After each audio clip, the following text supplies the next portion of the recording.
In this section, we are learning about another presiding lord of a particular Varsha, which is Ramyaka-varṣa. And the presiding supreme lord is um, the Lord Matsya, or the fish incarnation. And the prime worshipper for Lord Matsya is Vaivasvata Manu. So Vaivasvata Manu has been identified in these verses as Mahata Bhakti Yogena, like how Vaivasvata Manu is worshipping in Mahata Bhakti Yogena, which means with advanced devotion. And we will see a more elaborate description of the Matsya avatar, or the fish incarnation, in the 8th canto of Srimad Bhagavatam, particularly chapter 24.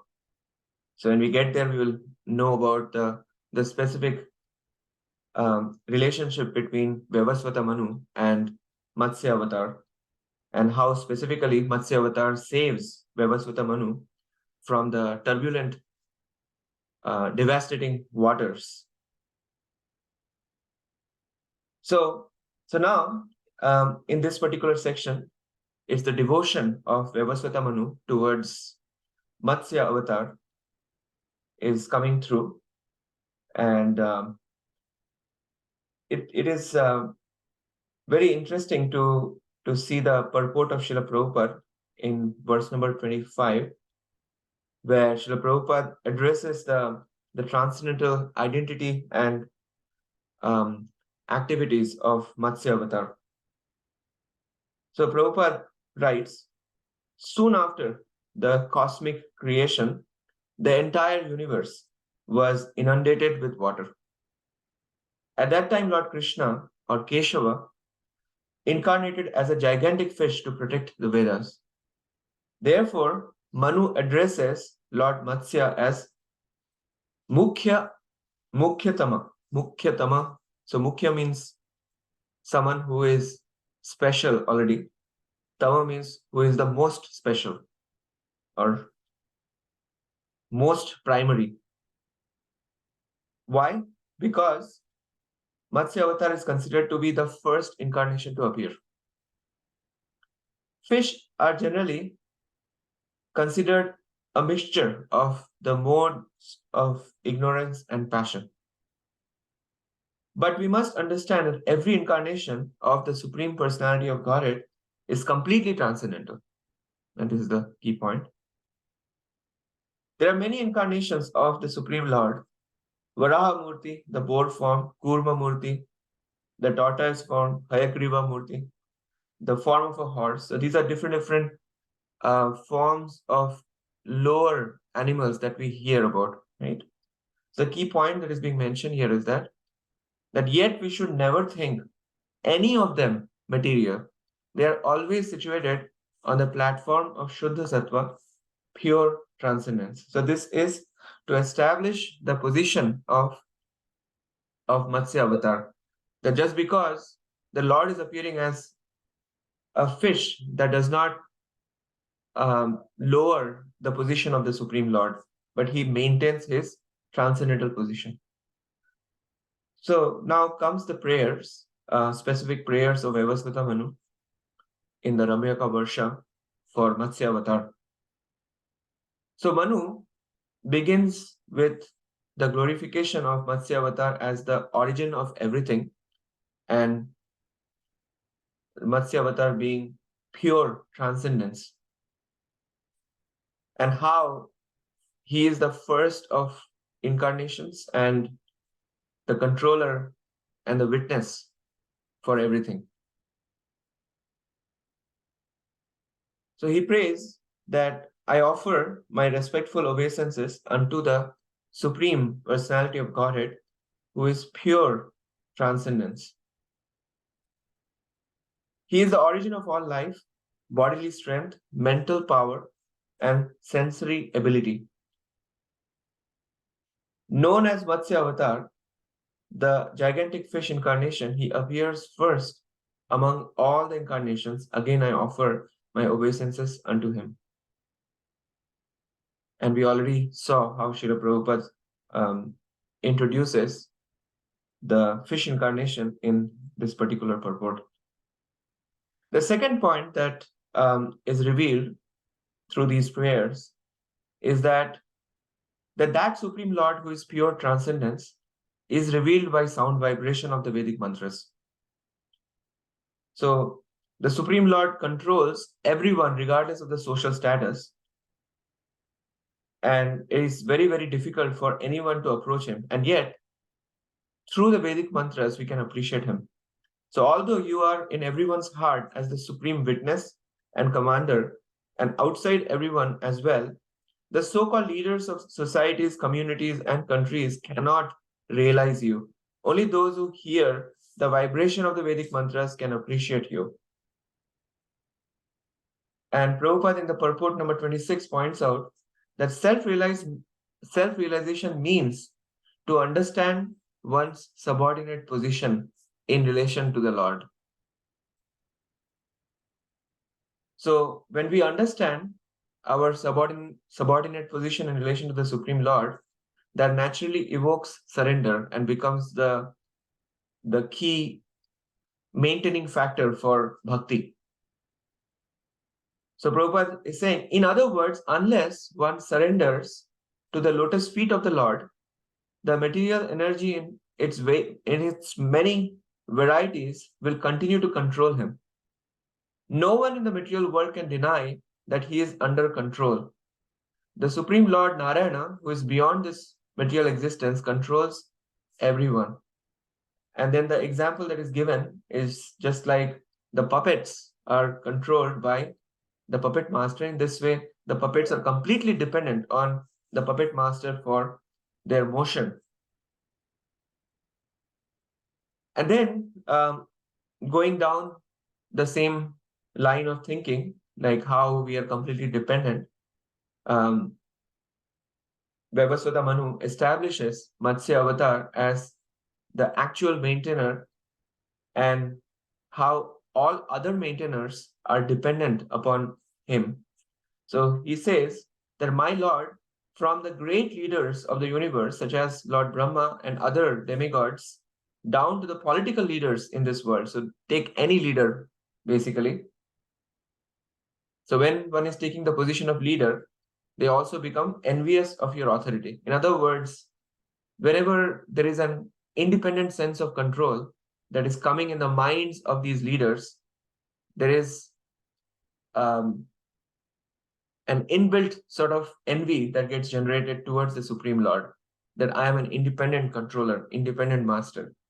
So that mentality can arise in anyone unless they are continuously taking shelter of the Supreme Lord. And Lord Brahma's name is mentioned here. We later on will see in the 10th canto of the Srimad Bhagavatam how Lord Brahma also got bewildered by the Lord's form as a cowherd boy, and he challenged his supremacy. So in this way, it's very, very easy to become envious of the Supreme Lord when we are trying to independently establish ourselves as the controller and the master. And that is the key point. Without your help, however, they could neither separately or concertedly maintain the innumerable living entities within the universe. So in other words, if you claim to be a maintainer, you are also having a maintainer. You are actually the only maintainer of all human beings, of animals like cows and asses, and of plants, reptiles, birds, mountains, and whatever else is visible within the material world.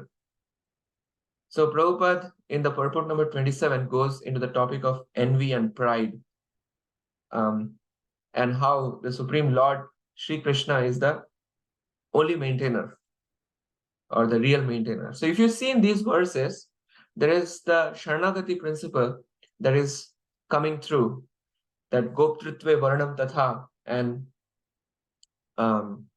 that how the Supreme Lord is the ultimate protector, and the Supreme Lord is the real maintainer. So these two emotions are very prominent throughout all of these prayers, we saw Prahlad Maharaj identifying Lord Nrsimhadev as the ultimate shelter, right? Ultimate protector. So likewise here, um, Vaivasvata Manu is turning to Matsya Avatar and calling him that you are the real maintainer. And whoever is identified as the so-called maintainer in this material world, they're also maintained by you. So Prabhupada writes in the 27th purport, it is fashionable for materialistic persons to compete. This line is interesting. It is fashionable for materialistic persons to compete with the power of God. When so-called scientists try to manufacture living entities in their laboratories, their only purpose is to defy the talent and ability of the Supreme Personality of Godhead. This is called illusion. It exists even in the higher planetary systems where great demigods like Lord Brahma, Lord Shiva, and others reside. In this world, everyone is puffed up with false prestige despite the failure of all his endeavors. The truth is that the many millions of human beings, animals, birds, and trees, indeed all living entities, are maintained solely by the Supreme Personality of Godhead. Eko Bahunam Yo Vidadhati Kaman. One person, the Supreme Lord, is supplying the necessities of life for all other living entities. To challenge the authority of Narayana, the Supreme Personality of Godhead, is the business of asuras or demons. Yet, sometimes suras or devotees also are bewildered by the illusory energy and falsely claim to be the maintainer of the entire universe. So, Srila Vishwanath Chakravarti Thakur first poses an objection to the Lord that Indra and others also control, since they are protectors of the universe, and they too are also independent controllers. So why am I so significant? That question can arise. So then Manu is essentially responding. I mean, this is Vishwanath Chakravarti Thakur's rendering. Their control over the planets is in name only. Sick with envy of your power, giving you up, either singly or together, they cannot protect 2 or 4-legged creatures like the snakes having no legs, or even the non-moving beings. So whether one is 2-legged, 4-legged, or no legs, or even non-moving, regardless of whatever species one belongs to, it is not in the hands of these subordinate controllers to maintain any of these creatures without being dependent on the Supreme Lord. So therefore, the only significant personality is the Supreme Personality of Godhead. That's the point that is being maintained. And then in the 28th verse, Matsya Avatar is identified as the maintainer of devotees and the universe, and how in this way he protected Manu as well as the earth. That, O Almighty Lord, and we are going to see the detail in the 8th canto of Srimad Bhagavatam, 8th canto, 24th chapter, we will study about that. O Almighty Lord, at the end of the millennium, this planet Earth, which is the source of all kinds of herbs, drugs, and trees, are inundated by water and drowned beneath the devastating waves. At that time, you protected me along with the earth and roamed the sea with great speed. O unborn one, Aja, you are the actual maintainer of the entire universal creation, and therefore you are the cause of all living entities. I offer my respectful obeisances unto you. So Prabhupada again points out about the problem with envy, that if there is envy in the heart, even when we are hearing these things, we cannot really fully appreciate, because the question of our dominance is always there within the heart. So we have to kind of cultivate the mood of humility in order to appreciate all these prayers to the highest level. So Prabhupada writes in the 28th purport, envious persons cannot appreciate how wonderfully the Lord creates, maintains, and annihilates the universe. But devotees of the Lord can understand this perfectly well. Devotees can see how the Lord is acting behind the wonderful workings of the material nature. And again, Prabhupada writes in the end, envious persons cannot see this, but a devotee, even though very humble and even if uneducated, knows that behind all the activities of nature is the supreme hand of the supreme being. So what is most important thing is to cultivate the mood of humility. And Vishwanath Chakravarti Thakur also points out the humility of Vaivasvata Manu here. And the way he renders this is that I in the sense um, in this case, Vaivasvata Manu, who is praying, that I, who am a dim reflection of a devotee, witness that only bhakti manifests your form. O unborn Lord, you roam about in the ocean at the end of the Manvantar. I offer my respects to you, the controller of the living beings in the universe. So, in other words, what we see as reality is completely determined by the state of our consciousness. So, if you want to see things clearly, you have to fix the clarity of our consciousness by investing in spiritual activities, which has the power of eradicating all the dust from our consciousness so that we can see things clearly. So, just to summarize what Vaivasvata Manu was praying in this section. So, first he began glorifying Matsya avatar as the origin of everyone and referring to him as the first of all incarnations to appear.